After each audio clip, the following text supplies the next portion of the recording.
What up, everybody? This is your man Jeff. Welcome back to my channel, Food Delivery Guru.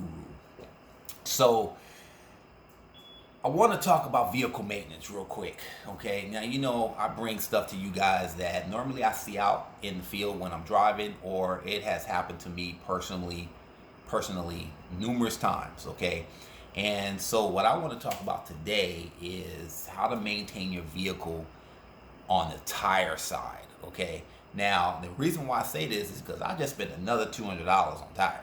Okay, and you know these things are out of sight, out of mind. We're out here driving, we don't think about it, but I'm going to explain to you guys how important it is to make sure you maintain your tires. Now that might sound like common sense, but like I said, sometimes it's out of sight, out of mind. And I just want to give you guys a reminder so that you don't have to go spend an extra $200 on tires like I did yesterday, because I didn't take care of something that I normally take care of. Okay, so I did a video, I think it was my second or third video that I ever did, and I talk about doing pre-maintenance on your vehicle. Not pre-maintenance, but a pre-maintenance check. Those pre-maintenance checks talk about checking your brake lights, making sure that all your lights are working, making sure you check the PSI on your tires, which boom, kicked myself in the butt because that was something I was not doing. Okay, I was jumping in my vehicle every day, not doing the basics, and it turned around and it burnt me. Okay, so here I'm gonna reiterate, guys, make sure that you are doing the simple things to check certain things on your vehicle.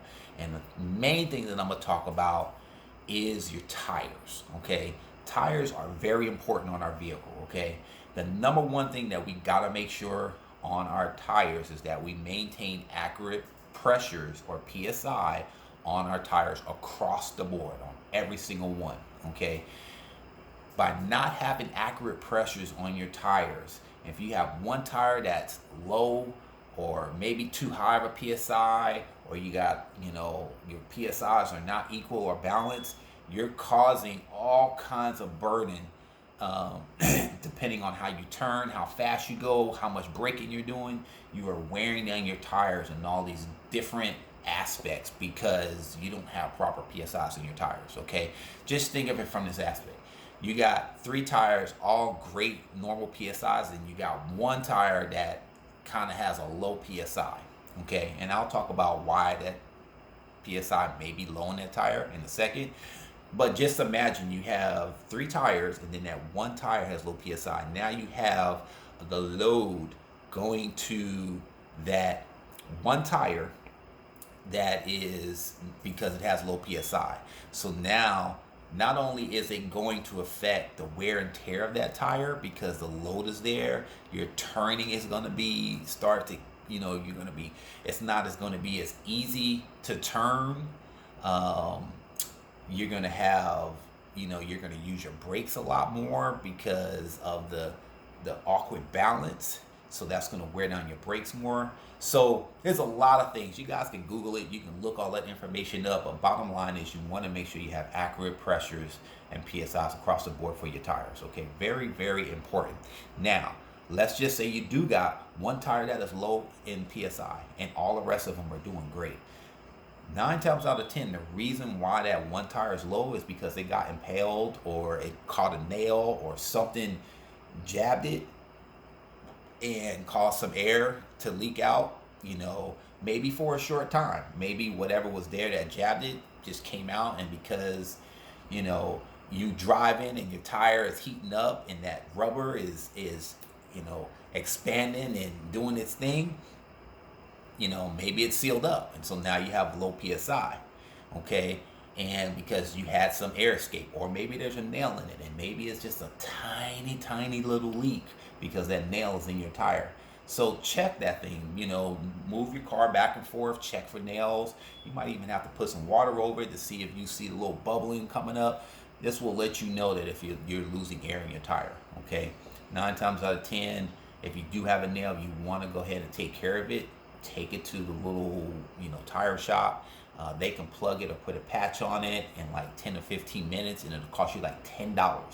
Get it fixed, get it taken care of, because that is a major headache to keep driving on a low PSI tire or tires, okay, it's going to cause you a major headache, okay? Now, I just talked about I just spent another $200 on tires. Let me tell you how bad my tires were. And this is the other thing that I'm going to get into. The other thing is making sure that you rotate your tires. Now, industry standard will say every 6 months or 6 to 8,000 miles, okay? But we are on our tires and driving our cars a lot more than the average person. So you have to think above and beyond. If the standard is 6 to 8,000 miles, and maybe I should be changing mine, every 5,000 miles or something like that. Okay, and that all depends on the brand or the quality of the tire that you have. Some tires will say they are good for 50,000, some will say 60,000, whatever the case is. But you can kind of gauge when you should be getting your tires rotated. Now, although I did make sure that I was keeping accurate pressures in my tires, I didn't get them rotated enough. Okay, and so what ended up happening is my front tires, the inside of my tires were wearing down for whatever reason that they wear down, and the actual steel belt, you can actually see it when the guy took off the tires. And he even told me, he's like, dude, if this would have broke, if you was doing like 75, 80 on the freeway, you could have probably gotten into a serious car accident, because literally it was just like ready to just fall off, okay?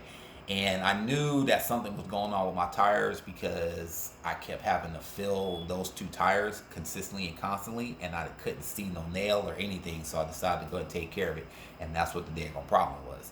So I just went on and replaced all 4 tires, but this is give you an indication of how important it is to make sure that your tires get rotated so that they wear down evenly if you do got something going on with your vehicle, okay? Maybe your brakes are starting to go bad, whatever the case is. There's going to be a lot of factors, but at least keeping your PSIs normalized and rotating your tires when it's time will help your tires last a lot longer, okay? Now, I'm going to try to end this video because it's getting way too long and I need to get back out here and drive. I'm on a little break, but one of the things I keep in my car, and you guys might have experienced this, you're on a delivery, you got a customer in your car that you're about to drop off, and you get a flat. That is not cool, okay? Now, I have a Chevy Volt. My car doesn't come with a spare tire, so it's not like I can get out and jack up the car, put my little spare donut on there. I don't have room in my Chevy Volt for a spare because of the rechargeable batteries. So my car comes with one of those fix-a-flat kits, okay? Now, I don't use it because they're like 30 bucks to replace, but I do always keep a can of Fix-a-Flat in my vehicle, okay? Because you never know when you're going to catch a nail or something's going to happen. Now, Fix-a-Flat will work about 80% of the time. There's only been a couple of times where Fix-a-Flat hasn't worked, and one of those times was because the can was defective. Other than that, Fix-a-Flat has saved me so many times, it ain't even funny, okay? So I recommend you guys keeping a can of Fix-a-Flat because you may not have time to go ahead and change that tire, especially if you got a customer in your car. Oh, that's just, man, that's just horrible.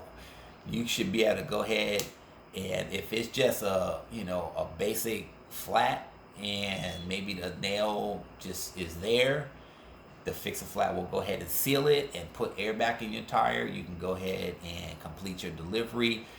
I always recommend once you put the Fix-a-Flat in, try to get to a closest gas station with some air so you can normalize it. But once you get that in there, go ahead and complete your delivery, do what you got to do. Here's what I do. I always recommend don't do a whole lot of driving on Fix-a-Flat. It even tells you that on the can. Fix-a-Flat is temporary, okay?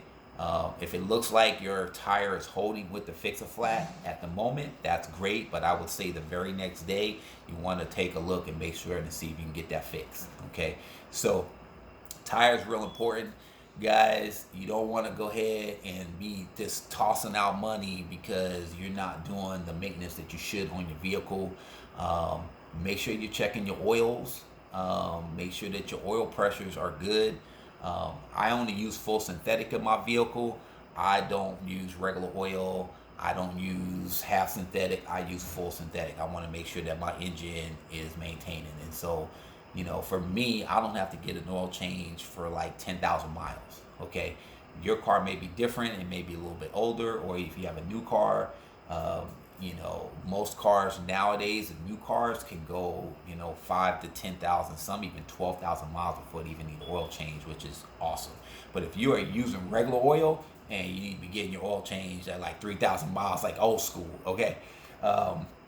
Anyway, guys, keep your vehicles running. That is how we make our money. And when you keep your vehicle running the way it should, it will pay off in the long run. It will save you a lot of headaches. Hope this video helped. You guys continue to make that money and drive safe out there. Peace.